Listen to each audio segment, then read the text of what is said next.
வள்ளலாருக்கு 4 வயது இருக்கும். அப்போது ஆரம்ப கல்வியை அவரோட அண்ணன் தான் கத்துக் கொடுக்கிறாரு. அதற்கு பிறகு வள்ளலாருக்கு 8 வயது ஆகும்போது புராண கல்வியை கத்துக்கணும் அப்படின்னு, அதாவது அவரோட அண்ணனோட ஆசிரியரான காஞ்சிபுரம் சபாபதியிடம் சேர்த்து விடுறாரு.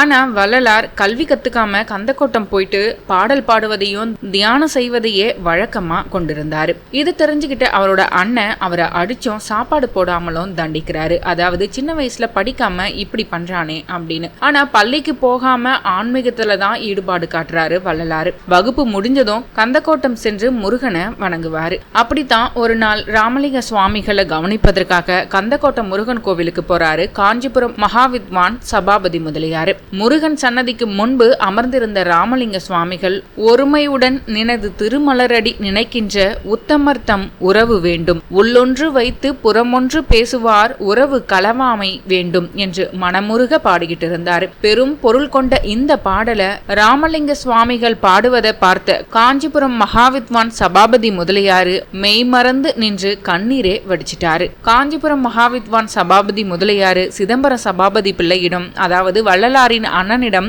உன் தம்பி ஒரு தெய்வ பிரவி, அவனுக்கு சாதாரண உலகியல் கல்வி தேவையில்லை, எனவே இனிமேலும் அவனுக்கு கற்பிக்க தன்னால முடியாது அப்படின்னு சொல்லிடுறாரு. அதாவது வள்ளலார் ஓதாது உணர்ந்தவர் அப்படிங்கிறது பிறகு அவருடைய அண்ணனுக்கும் குடும்பத்தாருக்கும் தெரிய வருது. 19ஆம் நூற்றாண்டில் வாழ்ந்த அந்த அதிசய பிறவி வள்ளலார் எல்லா உயிர்களும் இன்புற்று வாழ வேண்டும் என்பதை கொள்கையா கொண்டவர். பசியால வாடுவோரின் பசி தீர்க்க அன்று அவர் மூட்டிய தீ இன்றும் அணையா அடுப்பாக எரிந்து கொண்டிருக்கிறது வடலூர்ல.